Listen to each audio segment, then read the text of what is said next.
Hello, welcome back to my channel. তো আজ আমরা যে ক্লাসটা করতে চলেছি সেটা যথাক্রমে কেমিস্ট্রির ক্লাস 9-এর পার্ট 2 এনসিটি থেকে যে আমরা ক্লাস করেছিলাম, যেখানে আমাদের বায়োলজির ক্লাস 9-এর দুটো সেকশনই মানে দুটো চ্যাপ্টারই কমপ্লিট হয়ে গিয়েছে, যেখানে সেল আর যেটি যেটি টিস্যু করিয়েছিলাম এবং টিস্যুর দুটো ভিডিওর মাধ্যমে আমরা কমপ্লিট করেছি, যেখানে আমরা অ্যানিম্যাল টিস্যু আলাদাভাবে ভিডিও করেছি এবং এবং বিভিন্ন কনসেপ্টের সাথে বিভিন্ন পিওয়াইকিউজ দেখেছি যেগুলো এসছে, আর প্ল্যান্ট টিস্যুও কমপ্লিট করিয়েছি, যেখানে কনসেপ্টের সাথে বিভিন্ন ধরনের কোশ্চেন্স আমরা কমপ্লিট করেছি। আর তারপরে কেমিস্ট্রি যে চ্যাপ্টারগুলো শুরু করেছি, মানে কেমিস্ট্রি যে ক্লাস 9-এ, সেখানে আমরা ফার্স্ট চ্যাপ্টারে যে স্টেট অফ ম্যাটার, মানে ম্যাটারের যে তিনটে কন্ডিশন হয়, সলিড, লিকুইড, গ্যাস, তার সম্পর্কে বিভিন্ন কোশ্চেন্স, মানে বিভিন্ন কনসেপ্টের যে কনসেপ্ট তো দেখেছি, তার সাথে বিভিন্ন পিওয়াইকিউজও আমরা কমপ্লিট করেছি। ওকে, আজকের হতে চলেছে ভিডিওটা, যেটা হচ্ছে কেমিস্ট্রি, এটা অ্যাকচুয়ালি ওই চ্যাপ্টার 2, যেখানে আমরা বিভিন্ন ধরনের মিক্সচার এবং সলিউশনের এই কনসেপ্টগুলো দেখব এবং তার সাথে বিভিন্ন যেটি পিওয়াইকিউজগুলো দেখব, যেগুলো ইম্পর্টেন্ট। আমি এখানে অল্প কিছু পিওয়াইকিউজ বা টপ কোশ্চেন্স যেগুলো বলতে পারো সেগুলোকে নিয়ে এসেছি, কারণ সমস্ত পিওয়াইকিউজ একই ভিডিওর মাধ্যমে, কারণ এর একটু এই চ্যাপ্টারে কিছু কনসেপ্ট আছে যেগুলো একটুখানি এক্সপ্লেন করতে হবে, যে ঠিক লাইন বা লাইন, যেহেতু আমরা এগুলো পড়াচ্ছি, সুতরাং এটা একটু ভিডিওতে বড় হতে পারে, সেই জন্য আমি আর বেশি লেন্দি ভিডিও করতে চাইছি না। 1 ঘন্টা, উইদিন 1 ঘন্টার মধ্যে বা 40-45 মিনিটের মধ্যে, 50 মিনিটের মধ্যে হলেও ঠিক আছে, কারণ বেশি লেন্দি ভিডিও হলে তখন সেটা বেশ এক্সস্টিং ব্যাপার হয়ে যায়। যাই হোক, তো আমি কিছু কনসেপ্ট ওয়াইজ কিছু পিওয়াইকিউজ আমি এখানে যেটি করাবো, আর কিছু র্যান্ডাম কিছু পিওয়াইকিউজ বা কিছু কোশ্চেন্স আমরা পরে অন্য ভিডিওর মাধ্যমে কমপ্লিট করবো। আমাদের মেন টার্গেট হলো যে সিলেবাসটা খুব তাড়াতাড়ি কমপ্লিট করা, ঠিক আছে? আর সেই জন্য জাস্ট টাচ করে যাবো এবং তার সাথে সাথে একদম ছোটো 10 মিনিট 15 মিনিটের ভিডিওর মাধ্যমে আমরা বিভিন্ন চ্যাপ্টারে কোশ্চেন্সগুলোকে আবার ভালো করে দেখবো, যাতে আমাদের যে ঠিক রিভিশনটা ভালো হয়, ঠিক আছে? তো আপাতত আমাদের প্রাইমারি টার্গেট এটা, যে যতটা তাড়াতাড়ি সম্ভব চ্যাপ্টারগুলো আমার প্রত্যেকটা যেটি সিলেবাসটা কমপ্লিট করা। যেহেতু সিলেবাস নিয়ে একটা ভিডিও আগে ফার্স্ট ভিডিওতে আমি কমপ্লিট করেছিলাম, যেখানে তোমাদেরকে বলেছিলাম কিছু কোন চ্যাপ্টার বাদ দেওয়া হয়েছে এবং কোন চ্যাপ্টার অ্যাকচুয়ালি আমরা পড়বো বা পড়বো না সম্পর্কে, তার পিডিএফও আমি আমার টেলিগ্রাম চ্যানেলে সম্ভবত দিয়ে দিয়েছিলাম, তোমরা সেখান থেকে দেখতে পারো বা আপলোড করে নিতে পারো। যাই হোক, চলো তাহলে ভিডিওটা শুরু করা যাক। Let's start. তো মোটামুটি আমাদের চ্যাপ্টারটা 2, এটা হলো আমাদের অধ্যায় 2, যেখানে আমাদের চারপাশের পদার্থ কি বিশুদ্ধ, মানে is matter around us pure, যেখানে যে ঠিক মিক্সচার এবং সলিউশন সম্পর্কে আমরা দেখব। তাহলে চলো ভিডিও কন্টিনিউ করি। Let's start. প্রথমে চলে আসছে পদার্থকে আমরা 3টে ভাগে ভাগ করেছি আগের চ্যাপ্টারে, যেখানে আমরা কী ভাগে ভাগ করেছি, যেখানে আমরা ভাগ করেছি যেরকম যে কঠিন, তরল এবং গ্যাস, ঠিক আছে? এবার পদার্থকে যে ঠিক দুটো ভাগে ভাগ করা হয়, একটা বিশুদ্ধ পদার্থ যাকে বলা হয় এবং আরেকটাকে বলা হয় মিশ্রণ। এবং বিশুদ্ধ পদার্থকে আমরা দুটো ভাগে ভাগ করি, একটা মৌলসমূহ যাকে বলা হয়, যাকে ভেঙে কোনো সরলতর পদার্থে মানে ভেঙে সরলতর পদার্থে পরিণত করা যায় না, আর যাকে বলা হয় যৌগগুলোর মধ্যে একটা সংযুতি বর্তমান, যারা রাসায়নিক অথবা তড়িৎ রাসায়নিক বিক্রিয়ার মাধ্যমে যে ঠিক মৌলেতে বিভক্ত হয়, ঠিক আছে? অর্থাৎ এখানে যৌগ সম্পর্কে দেখলাম, মৌল সম্পর্কে দেখলাম। মৌলের উদাহরণ তামা, অক্সিজেন, লোহা, হাইড্রোজেন ইত্যাদি। আর যৌগগুলোর মধ্যে জল, মিথেন, হাইড্রোজেন, মানে অ্যাকচুয়ালি এরা বিভিন্ন ধরনের কম্পোনেন্ট নিয়ে তৈরি হয়, ঠিক আছে? মানে একটা মিক্সড টাইপের। এখানে চলে আসে বলা হয় হোমোজেনাস। এই সমসত্ব আর অসমসত্ব, এটা বলা হয় হোমোজেনাস মিক্সচার। যেটি মিক্সচারের কোনো নেই, সংযুক্তি নেই, এটাকে বলা হয় হেটারোজেনাস। এই সম্পর্কে আমরা দেখব। এই হোমোজেনাস এবং হেটারোজেনাসের কনসেপ্টটা নিয়েই কিন্তু বাদবাকি পুরো চ্যাপ্টারটা, যেখানে আমরা দেখব যে কোলয়েড, এর মধ্যে দেখব সলিউশন, দেন দেখব কোলয়েড, দেন দেখব সাসপেনশন যাকে বলা হয় প্রলম্বন, সব কিছুর কনসেপ্ট দেখব, তার সাথে কিছু এদেরকে কীভাবে আলাদা করা হয় সেই সব ব্যাপারগুলো দেখব। যাই হোক, তো মোটামুটি এখানে অভিন্ন সংযুক্তি, মানে একই ধরনের পদার্থের দ্রবণ থাকবে, তখন বলা হয় সমসত্র বা হোমোজেনাস মিক্সচার। যেমন ধরো যে ঠিক চিনির জলীয় দ্রবণ, লবণের জলীয় দ্রবণ, মানে সেখানে শুধু লবণেরই জলীয় দ্রবণ আছে, চিনি মানে সেখানে চিনির জলীয় দ্রবণ আছে। কার্বন ডাইসালফাইড, যেমন কার্বন ডাইসালফাইডে শুধু সালফারের দ্রবণ আছে, এবং এই অ্যালকোহলে জলের দ্রবণ, এইগুলো। আবার ভিন্ন সংযুক্তিগুলোর মধ্যে বালি এবং লবণের মিশ্রণ, ঠিক ঠিক আছে। আবার চিনি এবং লবণের মিশ্রণ, তেল ও জলের মিশ্রণ, এগুলো যতক্ষণ হেটেরোজেনাস মিক্সচারের মধ্যে সলিউশনের মধ্যে পড়ছে। তাহলে চলো দেখি পরের অ্যাকচুয়ালি চ্যাপ্টারটা শুরু হচ্ছে কী দিয়ে। প্রথমে শুরু হচ্ছে বলা হয় mixture. What is the mixture? Mixture কিছুই না, যে এক বা একাধিক পদার্থের যখন মিশে একটা মিশ্রণ তৈরি করে তখন তাকে বলা হয় মিক্সচার। যেমন আমরা বলতে পারি সোডিয়াম ক্লোরাইডকে বাষ্পায়নের মতো ভৌত পদ্ধতির সাহায্যে জল থেকে পৃথক করা যায়। ওকে, যদিও সোডিয়াম ক্লোরাইড নিজেই একটা বিশুদ্ধ পদার্থ, বাট কেবলমাত্র ভৌত পদ্ধতির সাহায্যে এর গঠনকারী রাসায়নিক উপাদানগুলো থেকে পৃথক করা সম্ভব নয়। ঠিক আছে, যেমন চিনি একই প্রকার বিশুদ্ধ পদার্থ দিয়ে তৈরি, কিন্তু একটা বস্তু এবং গঠনকারী উপাদানগুলো এর মধ্যে একইভাবে বিন্যস্ত থাকে। যেমন শরবত এবং মাটি একটা বিশুদ্ধ পদার্থ দিয়ে গঠিত নয়, কারণ পদার্থের উৎস যাই হোক না কেন তার বৈশিষ্ট্যসূচক কিছু ধর্ম থাকে। সেই জন্য আমরা বলতে পারি মিশ্রণে একাধিক বিশুদ্ধ পদার্থের উপস্থিত থাকে। এই যে বিশুদ্ধ পদার্থ, এই কথাটা ইম্পর্টেন্ট।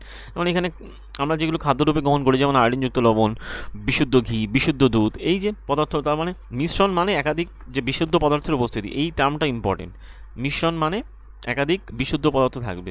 ঠিক আছে, তারপরে চলে আসছি কি, তারপরে দেখব যে মিশ্রণের প্রকারভেদ। ওই যে বলছিলাম যে আমরা মিশ্রণকে দুটো ভাগে ভাগ করি, একটা হলো একটা বলা হয় যে মানে সমসত্ব মিশ্রণ, যাকে বলা মানে যেটি হোমোজেনাস মিক্সচার, আর একটা হলো হেটেরোজাইগাস।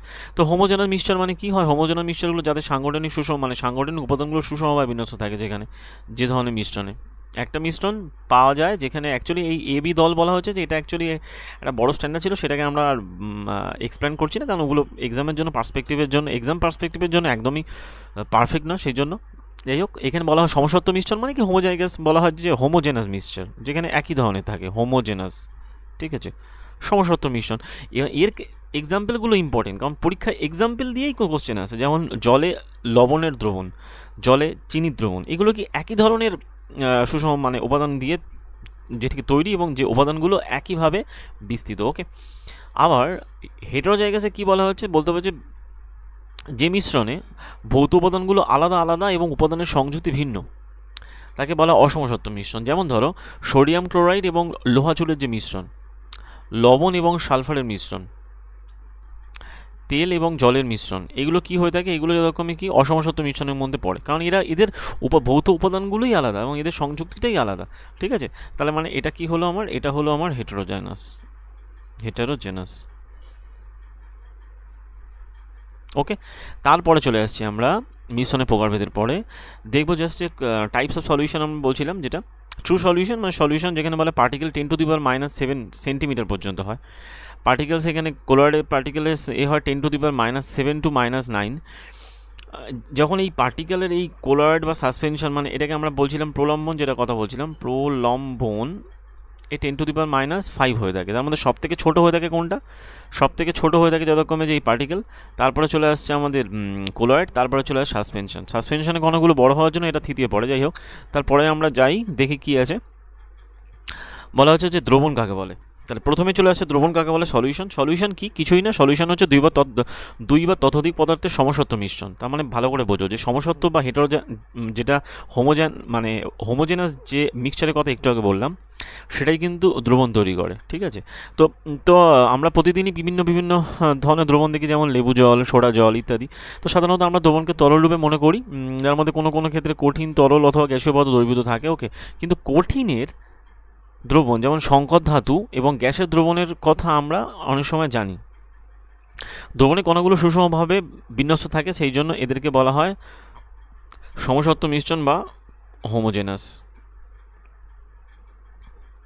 এবং যেমন যেটি লেবু জলের স্বাদ সর্বত্র সমান হয়ে থাকে, এটা থেকে এটাই বুঝতে পারি যে দ্রবণে চিনি বা লবণে কণাগুলো সমভাবে বিন্যস্ত থাকে। একটা দ্রবণে দ্রাবক, এই যে কনসেপ্টটা দ্রাবক এবং দ্রাবককে আমরা কি বলি?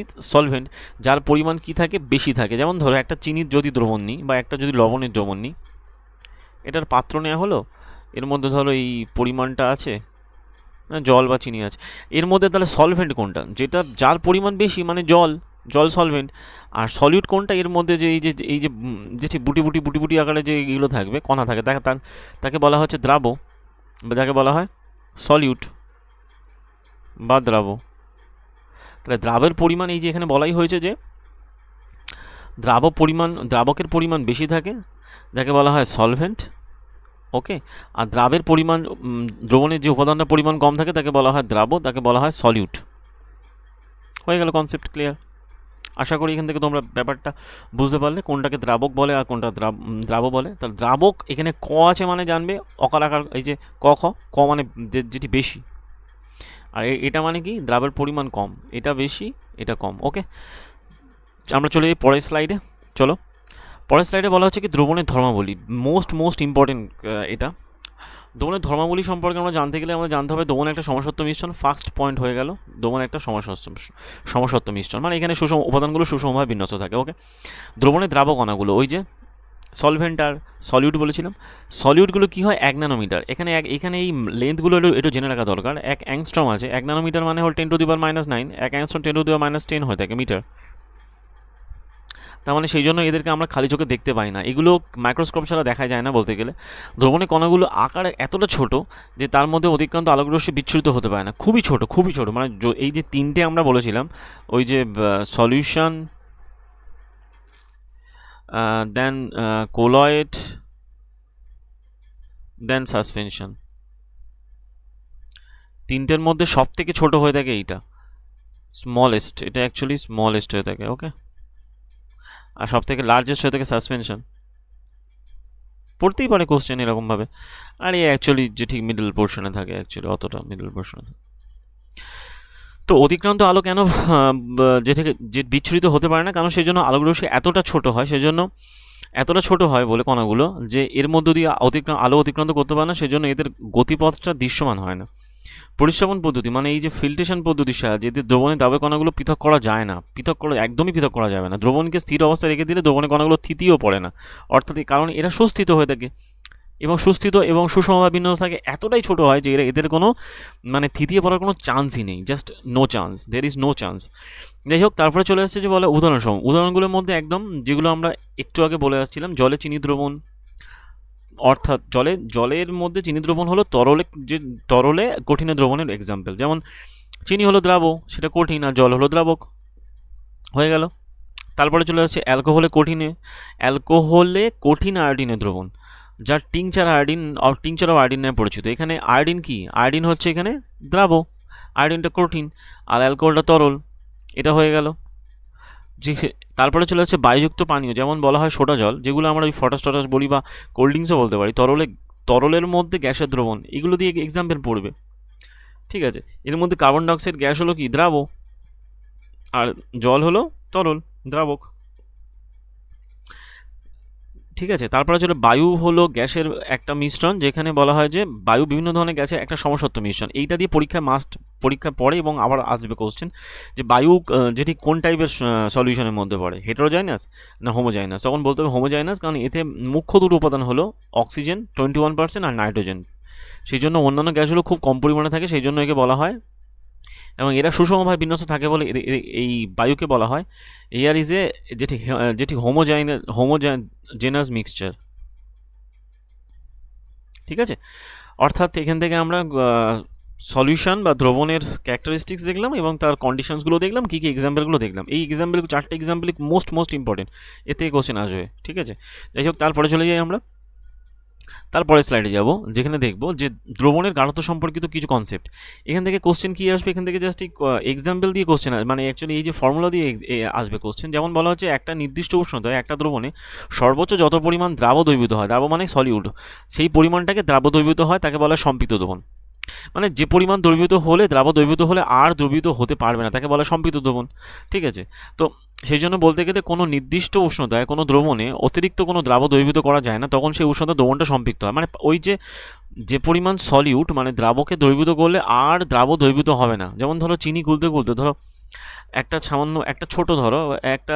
ছোট কাঁচের গ্লাসে যদি আমি জল নিয়ে তার মধ্যে চিনি 500-1 কিলো চিনি যেটি গুলতে থাকি, একটা টাইম দেখবো আর চিনি গুলছে না, তার মানে ওই যে চিনি যেটি গুলছে না মানে কি ওই দ্রবণটা সম্পৃক্ত হয়ে গেছে, এবং ওই যে টেম্পারেচারে দ্রবণটা সম্পৃক্ত, তাকে বলা হয় যে ওই সম্পৃক্ত টেম্পারেচার, সেই উষ্ণতায় ওই দ্রবণ মানে বলা হয় দ্রবণ সম্পৃক্ত। অর্থাৎ সম্পৃক্ত দ্রবণে যে দ্রাব ওই উষ্ণতা থাকে, তাকে ওই নির্দিষ্ট উক্ত উষ্ণতায় দ্রাবের দাব্যতা বলা হয়। তাহলে যে পরিমাণে দ্রাব দ্রবীভূত হয়ে থাকে তাকে ওই দ্রবণের দ্রাব্যতা বলা হয়, মানে যতটা অ্যাকচুয়ালি দ্রবীভূত হয়েছে তার পরিমাণটাকে, ঠিক আছে। তো এখানে সেটাই আমরা বলবো যে যদি দ্রবণে দ্রবীভূত দ্রাবের পরিমাণ সম্পৃক্ত অবস্থায় গাঢ়ত্ব থেকে কম হয় তখন তাকে অসম্পৃক্ত দ্রবণ বলবো। যে যদি দ্রাবের পরিমাণ যে কোনো মানে দ্রবীভূত ওই যে দ্রবণটাতে দ্রবীভূত হচ্ছিল দ্রাবটা, তার পরিমাণ যদি সম্পৃক্ত অবস্থায় গাঢ়ত্ব থেকে কম হয় তখন তাকে বলা হয় অসম্পৃক্ত দ্রবণ। একটা নির্দিষ্ট মানে উষ্ণতার ক্ষেত্রে এটাকে আমরা ব্যাখ্যা দিতে পারি, যেমন যে এই সমস্ত কনসেপ্ট থেকে আমরা এটাই সিদ্ধান্তে আসতে পারি যে একটা নির্দিষ্ট দ্রাবকে মানে অর্থাৎ জল বা সামথিং কিছু মানে সলভেন্টে নির্দিষ্ট উষ্ণতা বিভিন্ন পদার্থের দ্রাব্যতা ভিন্ন হয়ে থাকে, এটাই কিন্তু আসল কনসেপ্ট, ঠিক আছে। মানে দ্রাবকে কী পরিমাণ পদার্থ দ্রবীভূত হবে সেটা ডিপেন্ড করে সেই পদার্থের ভিন্নতার উপর। সেই জন্য দ্রাব্যতা বা এই কনসেন্ট্রেশন অফ দ্য সলভেন্সি, দ্রাব্যতা মানে সলভেন্সি, এটা বিভিন্ন হয়ে থাকে, বিভিন্ন পদার্থের ক্ষেত্রে হয়ে থাকে, স্বাভাবিক ব্যাপার। তাই কোনো দ্রবণে গাঢ়ত্ব হলো একটা নির্দিষ্ট দ্রবণে উপস্থিত দ্রাবের পরিমাণ। তাই গাঢ়ত্ব বলতে কনসেন্ট্রেশন বলতে বোঝায় কী পরিমাণ সলিউট দ্রবীভূত আছে, নট সলভেন্ট। কী পরিমাণ সলিউট বা যাকে বলা হয় দ্রাব যে ঠিক দ্রবীভূত আছে। অর্থাৎ যদি আমরা বলি ভরের অনুপাতের শতাংশ হারে গাঢ়ত্বকে যদি আমরা প্রকাশ করি, মানে যাকে বলা হয় যে mass by mass percentage of solution, সেক্ষেত্রে আমরা কি দেখব, দ্রাবের ভর বাই দ্রবণের ভর, টোটাল যে সলিউশন রয়েছে সেটা দিয়ে ভাগ করতে হবে কাকে, দ্রাবের ভরকে, ব্যাস হয়ে গেল। আবার দ্রাবের ভর এবং দ্রবণের আয়তনের অনুপাত, যদি আমরা দ্রাবের ভর এবং দ্রবণের সেক্ষেত্রেও তাই কনসেপ্ট দেখব, দ্রাবের ভর বাই দ্রবণের আয়তন, মানে দ্রবণের আয়তনটা মাস্ট, এটা তলায় থাকবে, তারপরে দ্রাবের আয়তন না ভর সেটা ডিপেন্ড করছে, ঠিক আছে। যেমন এখানে একটা এক্সাম্পল দিয়ে, একটা দ্রবণে 40 গ্রাম সাধারণ লবণ 320 গ্রাম জলে দ্রবীভূত আছে, তার মানে তার দ্রাব্যতা কত হবে, তাই তো। অর্থাৎ দ্রবণের গাঢ়ত্ব ভরের অনুপাতে শতকরা কত, তাহলে দ্রাবের পরিমাণ যাকে বলা হয় সলিউট, এটা তো সলিউট কত হয় 40, আর দ্রাবকের ভর কত 320, তার মানে সলিউশনটা কত, সলিউশনটা 360 হচ্ছে না, দ্রাবক প্লাস দ্রাব নিয়ে। সলিউশন মানে কি, সলিউশন মানে দ্রাব প্লাস দ্রাবক, তাহলে কত হবে, তাহলে 360 হচ্ছে। ওই 360-এর সাপেক্ষে কার ভর, দ্রাবের ভর, তাহলে 40 বাই 360 9, 100 বাই 9 মানে 11.11%, হয়ে গেল কনসেপ্ট। এই তিনটে কনসেপ্টের মধ্যে যে কোনো একটা কনসেপ্ট দিয়ে দেবে, তার মানে যাই দিক না কেন মনে রাখতে হবে যে উপরে যে ঠিক দ্রাব থাকবে, এবং সেখানে দেখতে হবে ভরের অনুপাতে দিচ্ছে না আয়তনের অনুপাতে দিচ্ছে না শতাংশ অনুপাতে দিচ্ছে, ঠিক আছে। সেই অনুযায়ী দেখে তখন এটা করতে হবে। যেমন এটা ভরের অনুপাতের শতাংশ, যেমন এটা আয়তনের অনুপাতের শতাংশ, এটা ভর ও দ্রবণের আয়তনের অনুপাতের শতাংশ হারে প্রকাশ করছে। কোন লজিকে কি দিচ্ছে সেই ওয়াইজ অ্যাকচুয়ালি কোশ্চেনের অ্যান্সারটা আসবে, মানে এই ফর্মুলা, তিনটে ফর্মুলার মধ্যে অ্যাপ্লাই হবে, ঠিক আছে। তারপরের স্লাইডে চলে যাই। তারপরের স্লাইডে আমরা যাব, যেখানে আমরা দেখব যে তাহলে দ্রবণ সম্পর্কে দেখলাম, তারপরে চলো সাসপেনশন, যাকে বলে প্রলম্বন, যেটা আমরা আমাদেরকে দেখছিলাম যে যার আয়তন সব থেকে বড় আর কি। যে সাসপেনশন আর কোলয়েড যে ঠিক দুটোই কিন্তু অসমসত্ব দ্রবণের মানে মধ্যে পড়ে। তাহলে যে অসমসত্ব দ্রবণ পেয়েছে, যেখানে কঠিন দ্রাব তরলে বিস্তৃত থাকে, তাকে বলে প্রলম্বন। প্রলম্বন কি হয়, একটা অসমসত্ব, কারণ যেখানে দ্রাবের কণাগুলো দ্রবীভূত না হয়ে মাধ্যমের সমস্ত অংশ জুড়ে বিস্তৃত থাকে। এটা এক্সাম্পল আমরা দেখাচ্ছি, যে ঠিক চোখের সামনে দেখলে সেগুলো বুঝতে পারবে, কারণ প্রলম্বনে কণাগুলো খালি চোখে দেখা যায়, আমরা খালি চোখে প্রলম্বনে কণাকে দেখতে পারি। তাহলে এর ক্যারেক্টারিস্টিক্সগুলো কি, প্রলম্বন একটা প্রথম পয়েন্ট অসমসত্ব দ্রবণ, 2 নম্বর পয়েন্ট খালি চোখে দেখা যায়, 3 নম্বর পয়েন্ট প্রলম্বনে কণাগুলো দ্রবণের মধ্য দিয়ে নির্গত আলোকরশ্মিকে বিচ্ছুরিত করে এবং আলোকরশ্মি গতিমানকে দৃশ্যমান করে। ওকে, তারপরে চলে আসছে প্রলম্বনকে, তার মানে আগেরটা কিন্তু করছিল না, দ্রবণ কিন্তু করছিল না, দ্রবণে খালি চোখে দেখতে পাচ্ছিলাম না, দ্রবণ সমসত্ব মিশ্রণ মানে অসমসত্ব মিশ্রণ ছিল না।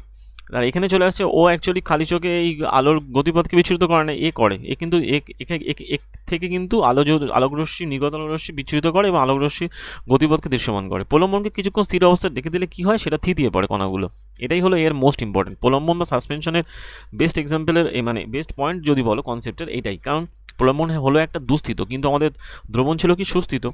তাই পরিশ্রাবণ পদ্ধতির সাহায্যে একে পৃথক করা যায়, যেটা ফিল্ট্রেশন পদ্ধতির মাধ্যমে এটাকে পৃথক করা যায়। যখন এর পৃথকীকরণের প্রসেসগুলো দেখবো সেখানে আমরা দেখব। তো কণাগুলো থিতিয়ে বললে প্রলম্বন কি হয়, প্রলম্বন অবস্থাটা নষ্ট হয়ে যায়। ওকে, এবং তখন এটা আর আলোকরশ্মি থেকে বিচ্ছুরিত মানে আলোকরশ্মি বিচ্ছুরিত করে না। তার মানে কি, যখন প্রলম্বন থিতিয়ে পড়ছে, যখন থিতিয়ে পড়েনি তখন কিন্তু এ আলোকরশ্মি বিচ্ছুরিত করবে, আর যখন থিতিয়ে পড়েনি আর যখন থিতিয়ে পড়েছে তখন কিন্তু থিতিয়ে পড়েনি আলোকরশ্মিকে বিচ্ছুরিত করবে। আর থিতিয়ে যখন পড়েছে তখন কিন্তু বিচ্ছুরিত করবে না। ঠিক আছে, এইটাই হচ্ছে এর মেন পয়েন্ট এবং এই টাইপের কোশ্চেন আসবেই। তারপরে চলে আসছি কি, এর একটা আমরা মানে ইমেজ দেখব যে অ্যাকচুয়ালি প্রলম্বন কিরম দেখতে হয়। ঠিক আছে, চলো। যে প্রলম্বন হচ্ছে যে সাসপেনশন বলা হচ্ছে, এই সাসপেনশনের কী ব্যাপারগুলো হয়, প্রলম্বন সবসময় ভাসতে থাকে। ঠিক আছে, এবং এই যখন ভাসছে তখনই কিন্তু এই আলোকরশ্মি বিচ্ছুরিত করবে।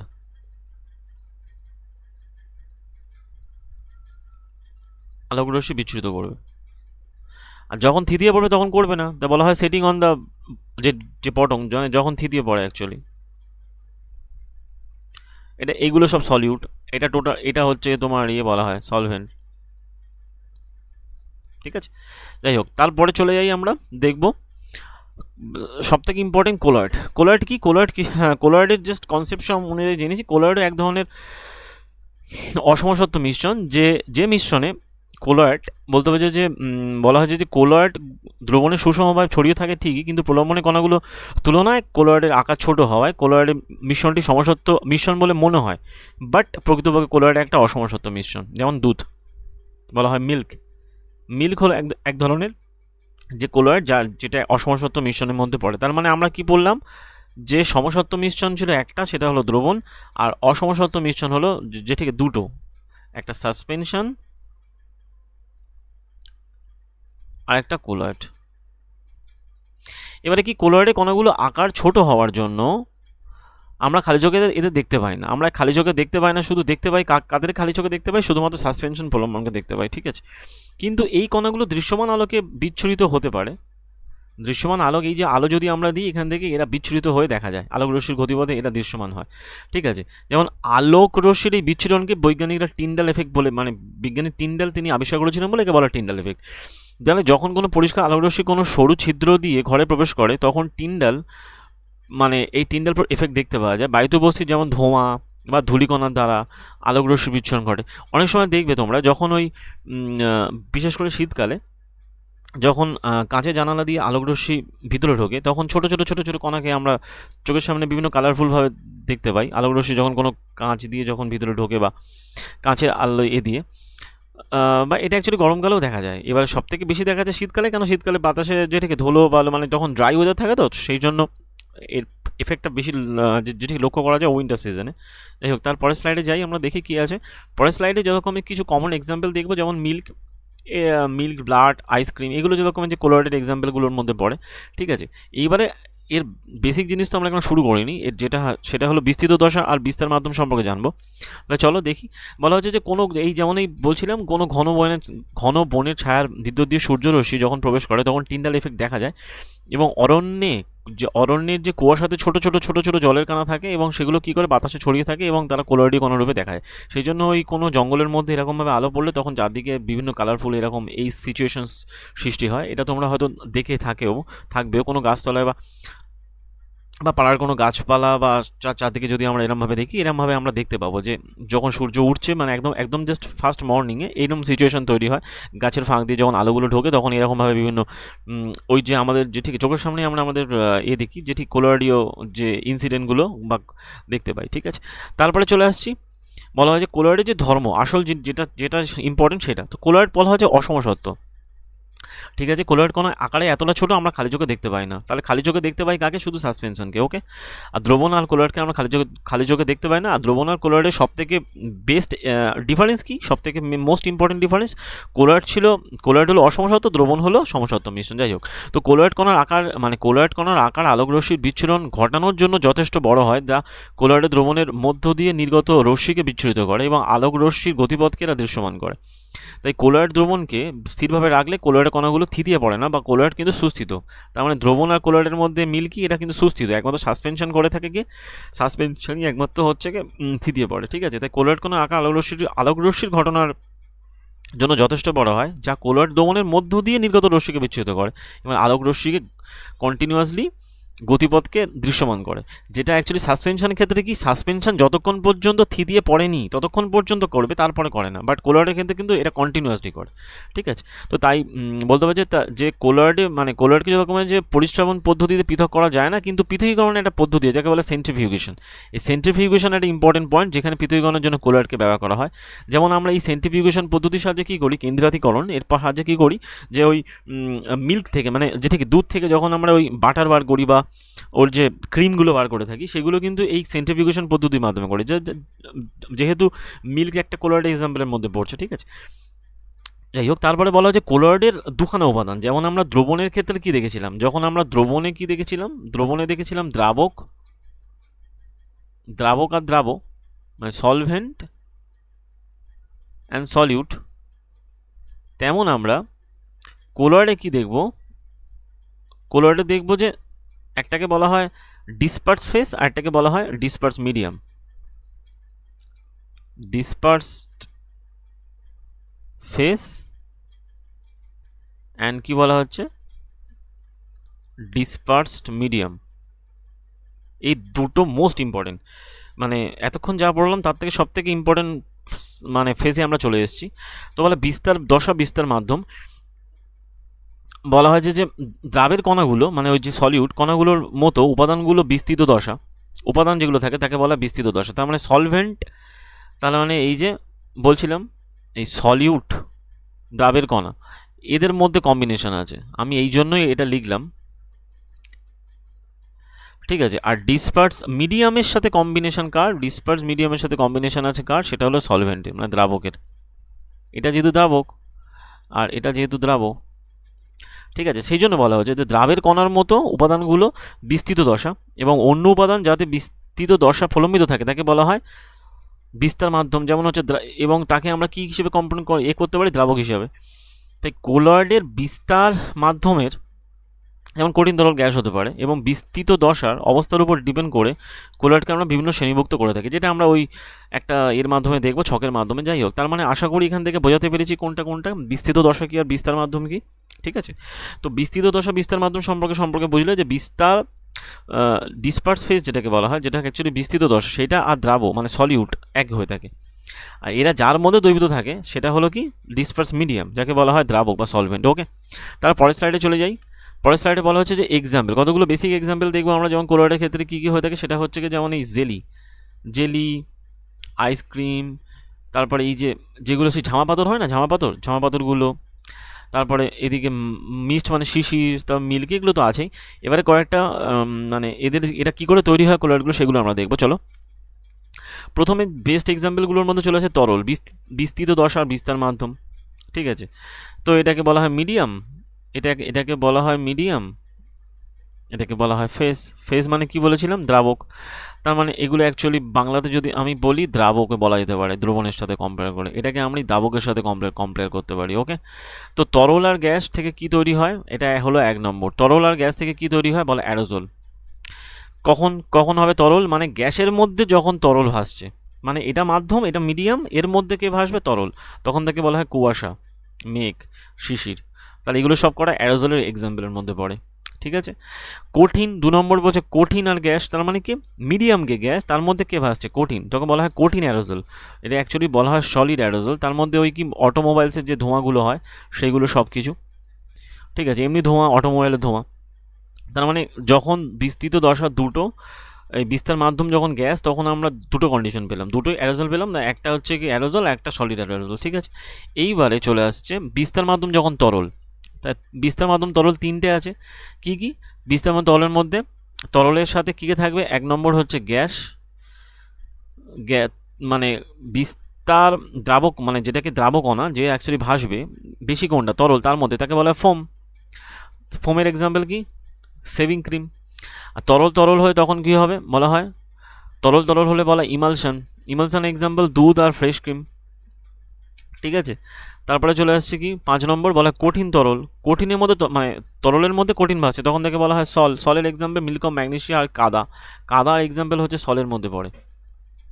কাদা কিন্তু সলিড এক্সাম্পলের মধ্যে পড়ে, যেখানে তরল মাধ্যমে ভাসছে কে কঠিন। ওকে, তারপরে চলে আসছে 6 নম্বর। 6 নম্বরে কী বলা হচ্ছে? 6 নম্বরে বলা হচ্ছে যে গ্যাস বলতে কার মধ্যে ভাসছে? কঠিনের মধ্যে।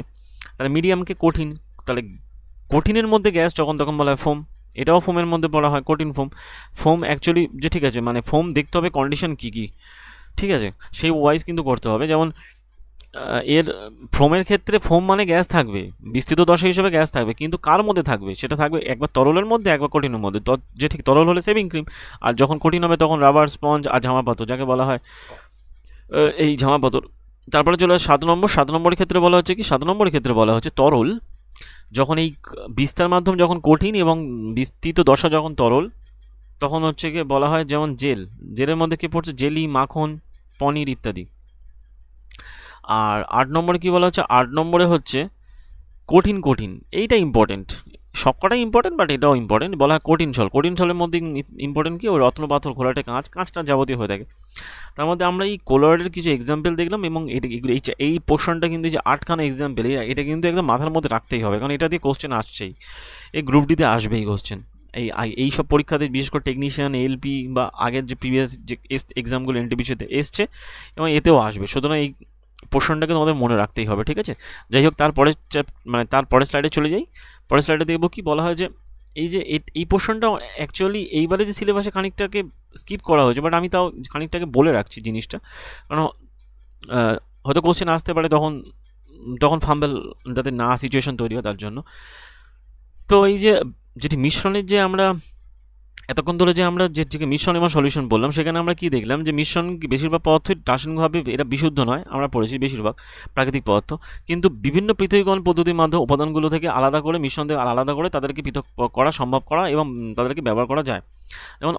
যেমন অসমসত্ব বা হেটেরোজেনাস মিশ্রণকে সহজে ভৌত পদ্ধতি যেমন হচ্ছে কি ছাঁকনি দিয়ে হাতের সাহায্যে আলাদা করে অথবা ছেঁকে পরিশ্রমণের সাথে তাদের গঠনকারী উপাদানগুলোকে পৃথক করা যায়, সেগুলোকে আমরা প্রতিদিনের জীবনযাত্রায় ব্যবহার করে থাকি। ওকে, যেমন অনেক সময় বিশেষ পদ্ধতির সাহায্যে উপাদানগুলো মিশ্রণ থেকে পৃথক করা যায়, ঠিক আছে। তারপরে বলা হচ্ছে যে 2.31-এ যেটা আমরা দেখবো সেটা হচ্ছে কি, যে যেমন হলো নীলকালি লালকালিকে রঙিন থেকে আলাদা করার জন্য এখানে ওই এক্সাম্পল, যেমন এদেরকে ওই ফুটিয়ে বলা হয় যে উত্তম মানে একটা বিকারের মধ্যে নিয়ে সরাসরি উত্তপ্ত না করে দেখবো যে ওয়াচ গ্লাস দিয়ে বাষ্পায়ন শুরু হচ্ছে, মানে এদেরকে জাস্ট ওই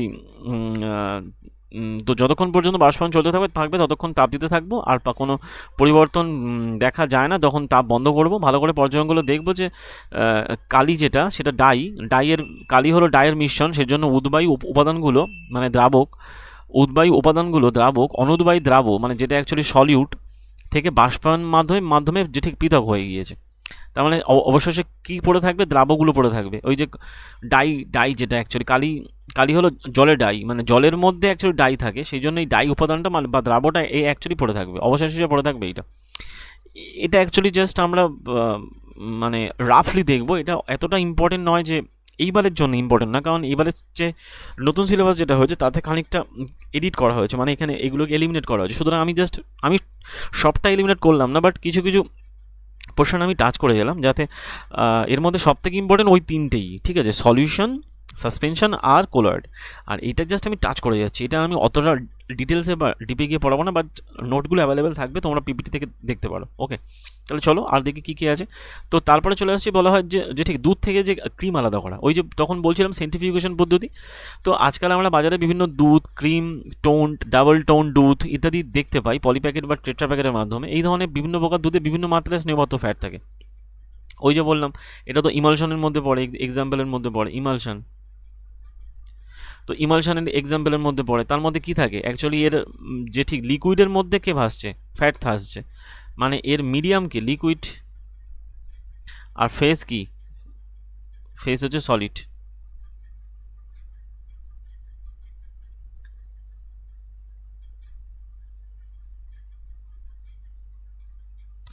যাই হোক, তারপরে চলে আসছে যে অনেক সময় দেখা যায় কি, যে তরলে উপস্থিত কঠিন কণাগুলো খুব ক্ষুদ্র আকারে থাকে এবং ফিল্টার পেপারের সাহায্যে এরা বেরিয়ে যায়। তাই এই পরিশ্রবণ পদ্ধতির মাধ্যমে কোলয়েডকে আমরা ফিল্ট্রেশন করব না। সেন্ট্রিফিউগেশন পদ্ধতি যেটা বলছিলাম আমি, এই যে সেন্ট্রিফিউগেশন, ওখানে আমরা যখন এর ক্যারেক্টারিস্টিক পড়ছিলাম কোলোয়েডের, সেখানেই আমরা বলেছিলাম সেন্ট্রিফিউগেশন পদ্ধতির মাধ্যমে একমাত্র এদেরকে পৃথক করা যায়। তাই কোলোয়েড ঘূর্ণন যন্ত্রের সাথে পৃথক করা হয়, সেটাকে বলা হয় যে ভারী কণাগুলো এই ঘূর্ণন যন্ত্রের যেটি দ্রুত ঘোরানো হয়, ভারী কণাগুলো নিচের দিকে যেতে বাধ্য হয় এবং হালকা কণাগুলো উপরের দিকে ভেসে থাকে। তো এই পদ্ধতির মাধ্যমে, এই সেন্ট্রিফিউগেশন পদ্ধতির মাধ্যমে আরও অনেকগুলো কাজ করা হয়, যেমন রোগ নিরূপণকারী পরীক্ষাগারগুলোতে রক্ত এবং মূত্রের পরীক্ষাতে এই পদ্ধতি ব্যবহৃত হয়। ডেয়ারি কিংবা বাড়িতে মাখন তৈরির জন্য এই ক্রিমকে পৃথক করতে এই সেন্ট্রিফিউগেশন পদ্ধতি ব্যবহৃত হয়। আর একটা মোস্ট ইম্পর্টেন্ট ওয়াশিং মেশিনে ভিজে কাপড় থেকে জল নিংড়ে বের করার জন্য এই পদ্ধতি ব্যবহৃত হয়। তার মানে যে কোলয়েডের এই ম্যাটারটা, কোলয়েডকে পৃথক করার জন্য সেন্ট্রিফিউগেশন পদ্ধতি ব্যবহার করা হয়, যার 3খানা আমরা এক্সাম্পল পড়ে নিলাম। ঠিক আছে, 1 2 3, খুব ইম্পর্টেন্ট। তারপরে স্লাইডে চলে যাই, কী আছে দেখি। যেখানে অ্যাকচুয়ালি অমিশ্রণীয় দুটো তরলকে কীভাবে আলাদা করবো, এখানে বলা হয়েছে যে একটা ফানেলের সাহায্যে আলাদা করা হয়েছে, যেখানে ফানেলে কেরোসিন এবং কেরোসিন তেলকে জল থেকে পৃথক করার জন্য চেষ্টা করব। কেরোসিন তেল এবং জলের মিশ্রণকে পৃথকীকরণের জন্য আমরা ফানেলে ঢাললাম জল। এবার মিশ্রণের মধ্যে দেখব কিছুক্ষণ স্থির অবস্থা রেখে দিলে তেল এবং জলের যে ঠিক দুখানা আলাদা পৃথক স্তর তৈরি হয়েছে। এই যে উপরে থাকবে উপরে থাকছে কেরোসিন, তলায় থাকছে জল। এখন এই ফানেলের স্টপকক খুলে নিচে জলটাকে সাবধানে বার করে নেবো। তারপরে দেখবো যে যখন তেলের এই স্তরটা স্টপককে পৌঁছায় তখন সাবধানে স্টপকক বন্ধ করে দেবো। জল আর তেল যেহেতু কেরোসিন জলের থেকে হালকা, সেই জন্য উপরে ভাসছে। তার মানে এটার মূল হলো যে ঠিক নীতি হলো যে অমিশ্রণীয় তরলকে ঘনত্ব অনুসারে স্তরে স্তরে পৃথক করা যায়। জাস্ট এটা একদম রাফলি আমরা দেখে নিলাম। তাহলে তেল যেহেতু এখান থেকে তোমরা মনে রাখবে, যদি কোশ্চেন কোনো কারণে এসেও যায় যে কেরোসিন জলের থেকে হালকা, সেই জন্য কেরোসিন জলের উপরে ভাসবে, তাই একটা স্টপককের মধ্যে নিয়ে আমরা পৃথকীকরণ করব। ঠিক আছে, এটা অ্যাকচুয়ালি অমিশ্রণীয় দুটো তরলকে, মানে ইমমিসেবল লিকুইডসকে যখন আলাদা করা হয়, এর ইংরেজি টার্মটা হয় এরকম। তাই হোক, তারপরে চলে আসছি 2.34, বলা হচ্ছে লবণ এবং কর্পূরের মিশ্রণকে আমরা কী করে পৃথক করবো। তো এটা আমরা আগে জানি যে যেহেতু এটা সাবলিমেশন পদ্ধতিতে, ঊর্ধ্বপাতন পদ্ধতিতে লবণ আর কর্পূর সাবলিমেশন, যেটা আমরা আগের চ্যাপ্টারে পড়েছিলাম, যেখানে কর্পূর তারপরে কর্পূর কঠিন থেকে সরাসরি গ্যাসীয় অবস্থায় পরিবর্তন হয়, ওই যে চেঞ্জ সলিড টু গ্যাস।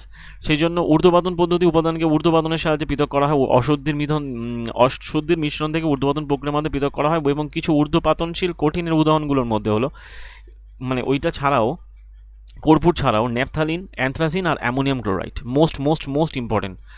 এগুলো পরীক্ষায় আসতে, যদি চ্যাপ্টার থেকে কোশ্চেন আসে, এই কোশ্চেনগুলোই আসবে। ঠিক আছে, তার মানে এর এক্সাম্পল আমরা দেখিয়ে নিলাম এবং এর ওই ইমেজের মাধ্যমে আমরা এটা ব্যাখ্যা করে নিলাম। যাই হোক, তারপরে চলে যাচ্ছি, যেমন এই যে ইমেজের মাধ্যমে এখানে ছিল কর্পূরকে যখন আমরা ওকে করবো উদ্বায়ী হিসেবে কর্পূর বেরিয়ে যাবে। যাই হোক, তারপরে চলে আসছে কি 2.3536 চলে যাচ্ছি, যেখানে দুটো মিশ্রণীয় তরলকে কীভাবে পৃথক করবো, ওটা আমরা অমিশ্রণীয় তরল দেখেছিলাম। এটা যেটা মিশ্রণীয় তরল, যেখানে অ্যাসিডন আর জলের মিশ্রণ আছে, তাদেরকে কীভাবে পৃথক করবো। তো মিশ্রণে একটা পাতন ফ্লাক্সের নাম, মিশ্রণটিকে পাতন ফ্লাক্সে নিয়ে তাতে একটা থার্মোমিটার কর্কের সাহায্যে লাগালাম, এই থার্মোমিটার লাগিয়েছি কর্কের সাহায্যে, এবং যন্ত্রটিকে এরমভাবে সাজানো হয়েছে যেখানে মিশ্রণটিকে ধীরে ধীরে তাপ দিতে থাকা হচ্ছে। এটাকে এরমভাবে তাপ দিতে থাকা হচ্ছে। তাপ দিতে থাকলে দেখা যাবে থার্মোমিটারের পার্ট এখানে দেখা যাচ্ছে, অ্যাসিডন বাষ্পীভূত হয় এবং হয়ে শীতক যন্ত্র, এখানে একটা শীতক যন্ত্র আছে, এই শীতক যন্ত্রের মধ্য দিয়ে যন্ত্রের মধ্যে ঘনীভূত হবে এবং শীতক যন্ত্রের নির্গম নল থেকে পুনরায় সংগ্রহ করা যাবে, আর জল পাতন ফ্লাক্সে পড়ে থাকবে। তাহলে অ্যাসিডনটা এখান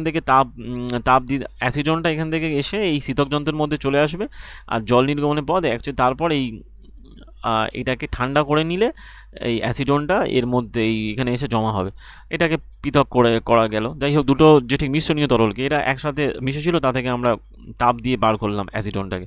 যাই হোক, তারপরে চলে আসছি কি, তারপরে এই পদ্ধতিটাকে এই পাতন প্রক্রিয়া বলা হয়। এবং এই যে পাতন পদ্ধতির মাধ্যমে অ্যাকচুয়ালি আমরা কি দেখলাম এখানে, যে দুটো মিশ্রণীয় তরলকে, এটা ফিল্ট্রেশন, এবং দুটো মিশ্রণ তরলকে তাদের স্ফুটনাঙ্কের মাধ্যমে পার্থক্য বর্তমান, সেই জন্য স্ফুটনাঙ্কে বিজিত হয় না, সেই পদ্ধতি ব্যবহার করা হয়। তাই 2 বা ততোধিক যে মিশ্রণীয় যে ঠিক তরলকে তাদের স্ফুটনাঙ্কের পার্থক্য 25 কেলভিনের কম, তাদেরকে যথাক্রমে পৃথক করতে আংশিক পাতন পদ্ধতিটা ব্যবহৃত হয়। তার মানে কী হবে, যাদের 25 কেলভিন, তাদের স্ফুটনাঙ্কের পার্থক্য 25 কেলভিন কম, যেমন বায়ুতে উপস্থিত বিভিন্ন গ্যাসীয় উপাদানকে পৃথক করতে, পেট্রোলিয়ামজাত পদার্থের বিভিন্ন উপাদানকে পৃথক করতে ব্যবহৃত হয়।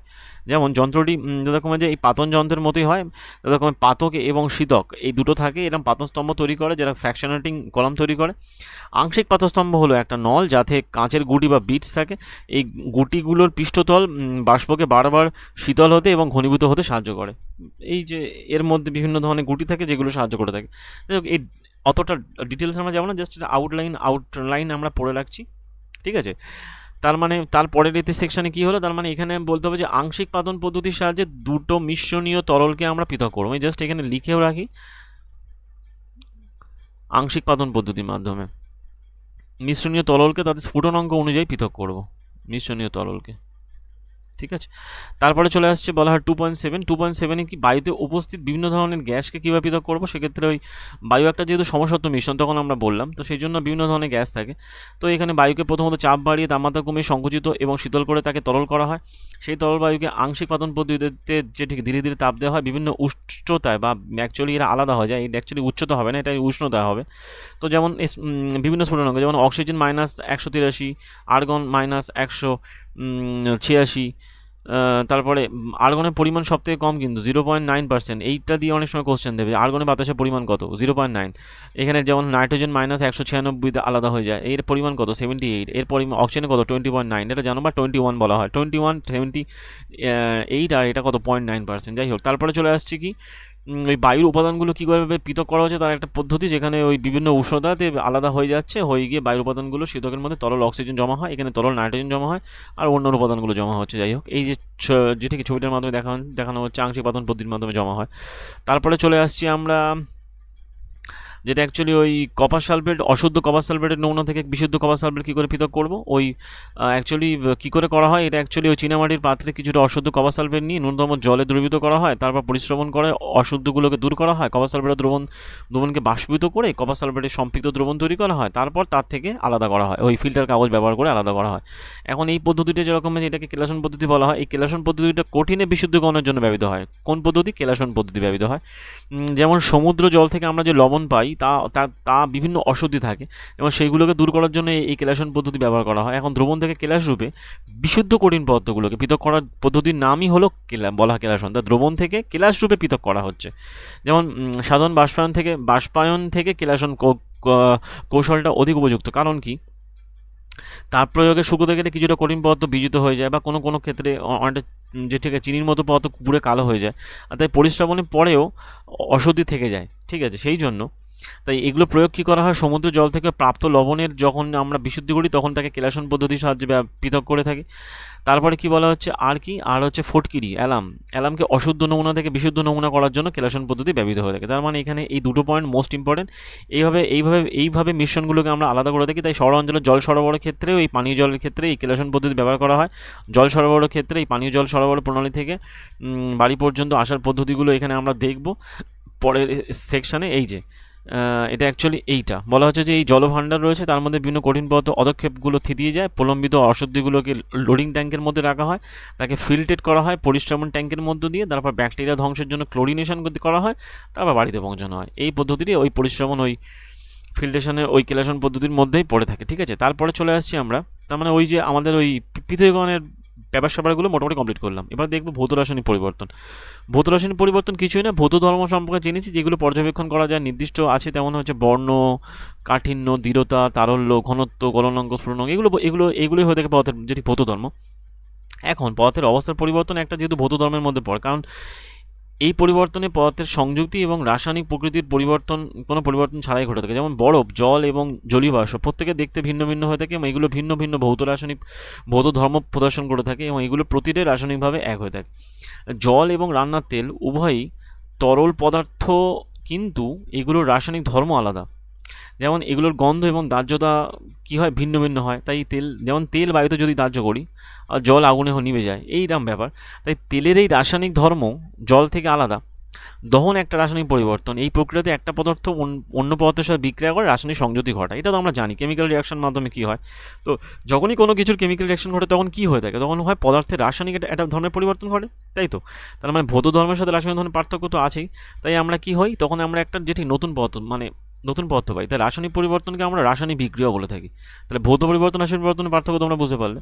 ভৌত পরিবর্তনে এইগুলো যেমন আছে থাকবেই, এগুলো হচ্ছে কি সনাতন, যাকে বলা হয় যে সনাতন ধর্ম যাকে বলা, এই যে ভৌত ধর্ম, এগুলো তো যে কোনো পদার্থই যেমনই। তাই মোমবাতির দহনে কী হয়, ভৌত রাসায়নিক উভয় দহনে পরিবর্তন ঘটে থাকে। ঠিক আছে, কারণ মোমবাতি যখন ওই কেমিক্যাল যে ওর যে বাতিটা জ্বলছে, মোমবাতি ধরো একটা রয়েছে, মোমবাতির যে বাতিটা জ্বলছে, তো এই বাতিটা তো গলে যাচ্ছে, গলে তো এর যে মোমটার এর একটা পার্টিকুলার গৌণাঙ্গ আছে, এটা গলে যাচ্ছে, গলে গিয়ে আবার সেই মোমটা থেকে যাচ্ছে, কিন্তু এর যেই সলতেটা থাকে, সলতের যে এটা হয় বার্নিংটা হয়, তো সলতের যে বার্নিংটা হয় অ্যাকচুয়ালি, সলতের বার্নিংয়ের ক্ষেত্রে কী হয়, তখন ওই দেখা যায় যে যেহেতু কেমিক্যাল রিয়াকশন ঘটছে ওখানে বাতাসে অক্সিজেনের সাথে বিক্রিয়া ঘটে, তাহলে তাই মোমবাতির দহনটা এখানে ভৌত পরিবর্তন রাসায়নিক পরিবর্তনের মধ্যে পড়ে। তাই ভৌত পরিবর্তনে কী হয়, পদার্থের সংযুক্তি রাসায়নিক মানে পদার্থের সংযুক্তিগুলো ওদের রাসায়নিক পরিবর্তন ছাড়া ঘটে, আর রাসায়নিক পরিবর্তনের ক্ষেত্রে এমনভাবে সংযুক্তি ঘটে যাতে ওদের রাসায়নিক ধর্মের পরিবর্তন হয়, নতুন পদ উৎপন্ন হয়ে থাকে, এটাই পার্থক্য। এবারে চলে আসছি আমরা কি দেখবো যে মানে কতগুলো মৌল এবং যৌগ সম্পর্কে দেখবো কনসেপ্ট। বিশুদ্ধ কতবার পদার্থ হয়, মানে পদার্থকে আমরা দুটো ভাগে ভাগ করি, মৌল এবং যৌগ। মৌলগুলো কি, রবার্ট বয়েল 1661 সালে তিনি মৌল শব্দটা ব্যবহার করেছিলেন, যাকে বলে এলিমেন্ট, এবং ল্যাভাসিয়ে এবং তিনি সর্বপ্রথম পরীক্ষালব্ধ এই মৌলের সংজ্ঞাটা প্রদর্শন করেন। তার মধ্যে ল্যাভাসিয়ের মতে কি, এটা 1743, তার মধ্যে পদার্থের মূল রূপ যাকে রাসায়নিক বিক্রিয়ার সাথে সরলতর পদার্থে বিজিত করা যায় না তাকে বলা হয় এলিমেন্ট। মৌলকে সমান ধাতু অধাতু ধাতুকল্পে শ্রেণীভুক্ত করা হয়। যেমন এখানে কয়েকটা একটা লিখবো, যেমন ধাতুর ক্ষেত্রে কি, ধাতু উজ্জ্বলতা আছে, যেমন ধাতু রূপালী বা যেটাকে ধূসর বর্ণের হয়ে থাকে, ধাতু তাপ তড়িত সুপরিবাহী হয়ে থাকে, ধাতুর প্রসারণশীল হয়, এটা টেনে লম্বা পরিণত, ওই যে ডাক্টালিটি যাকে বলে, ডাক্টালিটি। ধাতু যেটা নমনীয় হয়, এই ক্যারেক্টার দিয়ে দেয়, বলা হয় ডাক্টালিটি বা ডাক্টিলিটি বলে, ঠিক আছে। ধাতুকে মানে ধাতু অ্যাকচুয়ালি প্রসারণশীল হয়, ধাতু নমনীয় হয়, ঠিক আছে, সফটনেস দেখতে পাওয়া যায়, ধাতু উচ্চনাদ বিশিষ্ট হয়, আঘাত করলে কী করে, যেটা ধ্বনি সৃষ্টি করে, এবং কিছু যেমন ধ্বনি। এই তিনটে পয়েন্ট ইম্পর্টেন্ট, এই তিনটে পয়েন্ট মোস্ট ইম্পর্টেন্ট। সোনা, রূপা, তামা, লোহা, পটাশিয়াম, সোডিয়াম ধাতুর মধ্যে পড়ে। তো একমাত্র পারদ রয়েছে এমন একটা ধাতু যে কি সাধারণ উষ্ণতায় তরল হয়, যে ঘরের উষ্ণতায়। আর অধাতুগুলো কী কী, অধাতুগুলো বিভিন্ন বর্ণের হয়ে থাকে এবং অধাতু তাপ তড়িতে সুপরিবাহী নয়, অধাতুগুলো অনুজ্জ্বল হয়ে থাকে, অধাতু উচ্চনাদী বা নমনীয় হয় না, অধাতুর এই যে প্রসারণশীলতা ধর্ম নেই, যেমন কার্বন, কয়লা, কোক, ব্রোমিন, ক্লোরিন ইত্যাদি। কিছু কিছু মৌলের ধাতু এবং অধাতুর মাঝামাঝি ধর্ম আছে, তাকে বলা হয় যে ধাতুকল্পগুলো কী কাজে লাগে, ওই ইলেকট্রনিক্স জিনিস, যেমন বোরন, সিলিকন, জার্মেনিয়াম, এগুলো আমাদের বর্তমানে ধাতুকল্পগুলো বিভিন্ন ধরনের ইলেকট্রনিক্স জিনিস তৈরি করতে, বা এই যে ডিজিটাল যে আমরা এই ব্যবহার করছি সব কিছু ম্যাক্সিমাম এই যে সিলিকন জার্মেনিয়াম দিয়ে তৈরি হয়ে থাকে, মাইক্রোচিপ থেকে তৈরি করে যে প্রসেসর। যাই হোক, তারপরে স্লাইডে যাব, আমরা দেখব কি এখনও পর্যন্ত 100টার বেশি মৌল আবিষ্কৃত হচ্ছে, তার মধ্যে 92টা মৌল প্রকৃতিতে মনুষ্য দ্বারা মানে যেটিকে প্রকৃতিতে পাওয়া যায়, আর বাকিগুলো মনুষ্য দ্বারা সৃষ্টি। এটা অ্যাকচুয়ালি 108টা হবে বর্তমানে। তো বেশিরভাগ মৌলই কঠিন হয়ে থাকে। 11টা মৌল ঘরের উষ্ণতায় গ্যাসীয় থাকে। পারদ আর ব্রোমিন দুটো এমন একটা, মানে পারদ একটা ধাতু আর ব্রোমিন একটা অধাতু। পারদ মেটাল আর এটা হচ্ছে নন মেটাল, যারা ঘরের উষ্ণতায় কী হয়, তরল হয়, ঠিক আছে। আর গ্যালিয়াম সিজিয়াম কী হয়ে থাকে, দুটো মৌল যারা ঘরের উষ্ণতাতে প্রায় তরল অবস্থায় থাকে, দুটো মৌল যারা সামান্য অধিক উষ্ণতায় থেকে, মানে ঘরের উষ্ণতা থেকে সামান্য অধিক উষ্ণতায় প্রায় এরা জাস্ট তরল হয়ে থাকে, গ্যালিয়াম এবং সিজিয়াম, এগুলো অধাতুর মধ্যে পড়ে যায়। যাই হোক, তারপরে চলে আসছে যে আমরা যৌগ সম্পর্কে দেখব। যৌগ কি, যৌগ কিছুই না, জাস্ট দুটো বা ততোধিক মৌল, ওই যে এলিমেন্ট আমরা দেখলাম, এলিমেন্টগুলো যুক্ত হয়ে তৈরি করে নির্দিষ্ট ওজনের রাসায়নিক অনুপাত যুক্ত হয়ে তৈরি করে যৌগ অ্যাকচুয়ালি দুই বা ততোধিক উপনুপাত হয়। এখন এদের পার্থক্য জাস্ট দেখে নিই। মৌল সাধারণত মিশ্রণ তৈরি করে, কোনো যৌগ তৈরি করে না। মৌল বা যৌগ সাধারণভাবে মিশ্রণ তৈরি করে, আর এটা অ্যাকচুয়ালি যে মিশ্রণ সম্পর্কে দেখলাম। আর যৌগ কি, যৌগগুলো অ্যাকচুয়ালি যুক্ত হয়ে যে ঠিক নতুন যৌগ তৈরি করে, মৌলগুলো যুক্ত হয়ে নতুন যৌগ তৈরি করে। আর মিশ্রণের সংযুক্তি থেকে বিভিন্ন হতে পারে, উৎপন্ন প্রতিটা যৌগের সংযুক্তি সবসময় নির্দিষ্ট থাকে, যে যৌগগুলো হয়। যে মিশ্রণীয় উপাদানগুলো ধর্ম বর্তমান পদার্থগুলোর, আর এর সম্পূর্ণ নতুন ধর্ম বিশেষ যৌগ উৎপন্ন হয়, মানে ধর্ম। উপাদানগুলো সহজে ভৌত পদ্ধতির সাহায্যে পৃথক করা যায়, এদেরকে সহজে ভৌত পদ্ধতির সাহায্যে, এদের রাসায়নিক পদ্ধতির সাহায্যে পৃথক করা যায়। এই হলো এদের মধ্যে পার্থক্য, মানে এটাকে বলা হয় মিক্সচার, আর এটা কম্পাউন্ড। মিক্সচার আর কম্পাউন্ডের মধ্যে পার্থক্য হলো এইটা জাস্ট। তো এর মাধ্যমে কিন্তু আমরা জাস্ট একটা বড় চ্যাপ্টার কমপ্লিট করলাম, যেখানে বেশ কনসেপচুয়াল জিনিসগুলো দেখলাম। তার সাথে এবার আমরা কোশ্চেন্সগুলো দেখব, ইম্পর্টেন্ট কোশ্চেন। যেমন আমি যেগুলো বলছিলাম, which of the following technique use to separate the colloidal particle from the mixture, কোন প্রযুক্তির সাহায্যে মিশ্রণ থেকে কোলয়েডকে আলাদা করা যায়। ওই যে বলেছিলাম, ফিল্ট্রেশন, এভাপোরেশন, ডিস্টিলেশন, সেন্ট্রিফিউগেশন, ওই যে সেন্ট্রিফিউগেশন পদ্ধতির মাধ্যমে যে আরও 3-4টে করা হয়, যেমন আরআরবি, এনটিপিসি, এনটিপিসি বলছে, আরআরবি টেকনিশিয়ান এসছে, অ্যাকচুয়ালি এগুলো সব টেকনিশিয়ান এসছে, ঠিক আছে। টেকনিশিয়ান 20-12তে এসছে, ঠিক আছে।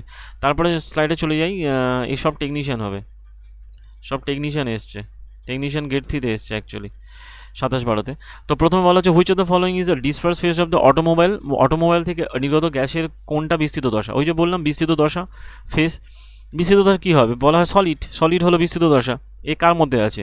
আর এর মিডিয়াম কে? এর মিডিয়াম কে হবে? গ্যাস, যাকে বলা হয় অ্যারোজল হিসেবে কাজ করে এগুলো। ঠিক আছে, ব্যাস হয়ে গেল। তারপরে চলে আসছি আমরা পরের কোশ্চেনে, যে বলা হচ্ছে যে which of the following is the disperse phase of the butter. তাহলে বাটারের ক্ষেত্রে ডিসপার্স ফেজ কী হয়ে থাকে? বাটারের ক্ষেত্রে লিকুইড, কারণ বাটারের ক্ষেত্রে যে ঠিক দুটোই লিকুইড হয়ে থাকে, সেই জন্য এইগুলোকে বলা যেটি বাটারের ক্ষেত্রে যে এর ডিসপার্স ফেজ হয়ে থাকে লিকুইড, আর ডিসপার্স মিডিয়াম হয়ে থাকে কে? যতক্ষণ সলিড। যাই হোক, তারপরে স্লাইডে চলে যাই। এইটাও কিন্তু ওই টেকনিশিয়ানে এসছে, তখন 24-12-তে এসছে তখন। ঠিক আছে, এই টেকনিশিয়ান যে গ্রেড 3 এক্সামগুলো হয়ে গেলো সেখানেই এসছে অ্যাকচুয়ালি।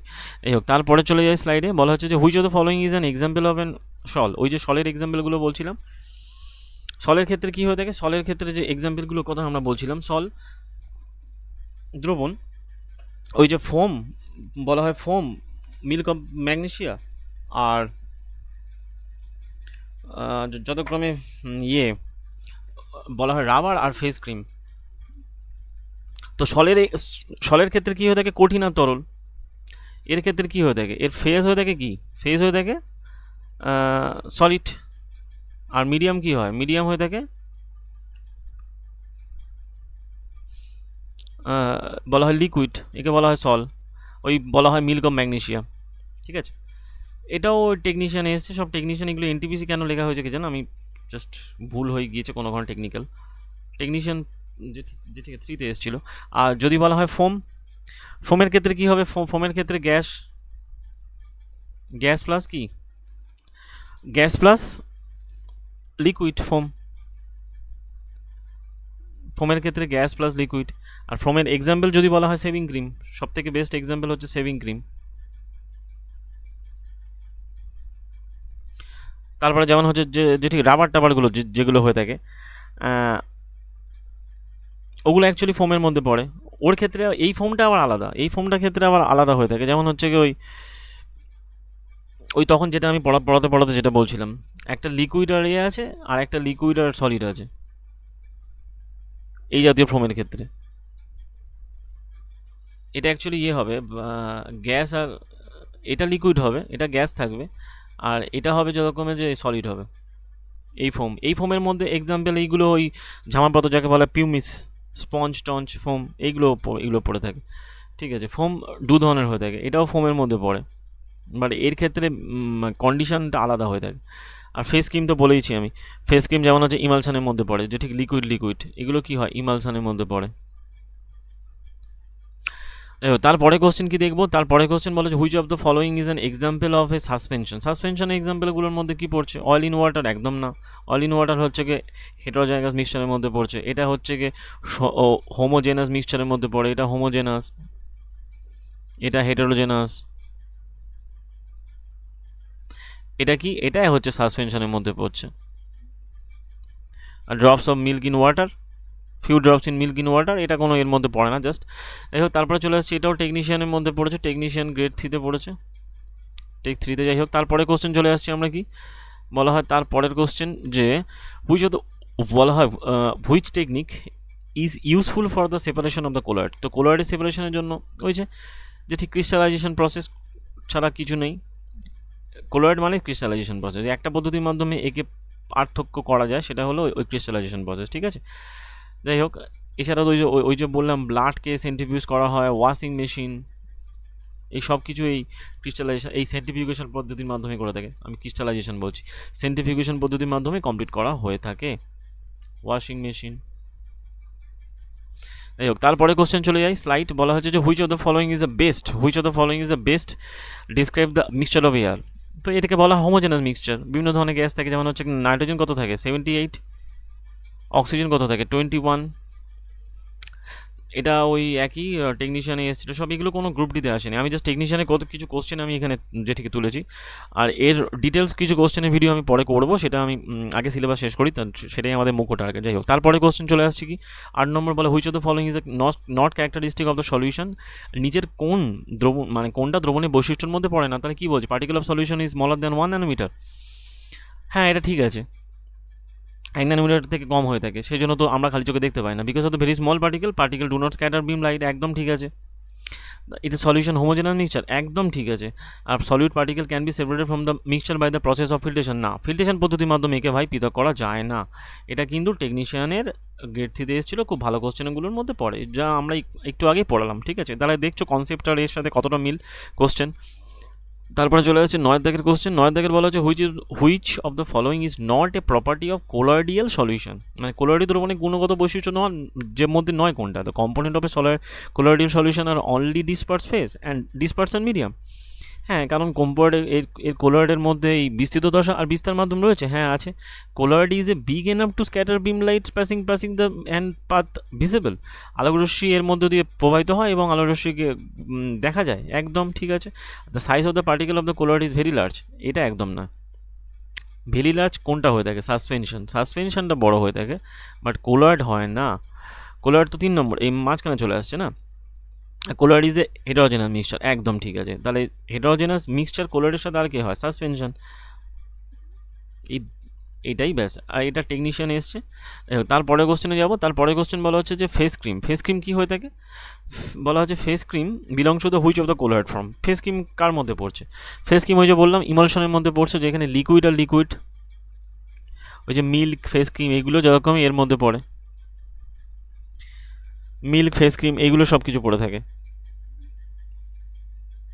আর যেটা এই জেলের কথা বলা হচ্ছে, জেলের মানে জেল অ্যাকচুয়ালি জেল জাতীয় পদার্থ যেমন ওই মাখন, পনির, বাটার ইত্যাদি হয়ে থাকে, এখানে লিকুইডের সাথে কে থাকে, ফ্যাট, মানে অ্যাকচুয়ালি সলিড থাকে। এর মধ্যে মিল্ক পড়বে, আর এর মধ্যে কি পড়ে, বাটার পড়ে, জেল পড়ে, মাখনকে কি বলে, এই পনির পড়ে, পানির টিক্কা কিন্তু ওই জেলে হয়ে থাকে। ফোম, ওই যে ফোম বললাম, ফোমও 2 ধরনের হয়, একটা গ্যাসের সাথে লিকুইড হবে, আর একটা গ্যাসের সাথে কি হবে, সলিড হবে। এবার কি অপশন আছে সেই অনুযায়ী অ্যান্সার করতে হবে। আর সলিডের কি বলবো, যাই হোক এটাও টেকনিশিয়ান এসেছিলো যেরকম টেক থ্রিতে। যাই হোক, মোটামুটি আমি যে আশা করি তোমাদেরকে ব্যাপারটা কনসেপ্টটা যেটি বোঝাতে পেরেছি, এবং কিছু কোশ্চেন আমি এখান থেকে উপর থেকে জাস্ট ব্যাখ্যা দিলাম, বাট এর আরও কোশ্চেন আমি পরবর্তীকালে আরও ব্যাখ্যা করব, সেটা নিয়ে চাপ নেই। জাস্ট আমার এখন টার্গেট সিলেবাসটা তোমাদের তাড়াতাড়ি শেষ করানো, ঠিক আছে। আশা করি ভিডিও তোমাদের ভালো লাগছে। যদি ভিডিও ভালো লেগে থাকে লাইক করো, শেয়ার করো, এবং চ্যানেলটাকে অবশ্যই সাবস্ক্রাইব করো, এবং অবশ্যই কমেন্টে জানাও কেমন ভিডিও হচ্ছে, আরও কী ধরনের মানে কোশ্চেন বা কীরকম কনসেপ্টের ডিমান্ড তোমাদের, সেগুলোকে এক্সপ্রেস করো যাতে আমি জানতে পারি। তা দেখা হচ্ছে পরের ভিডিওতে, আপাতত এই পর্যন্ত। Thank you.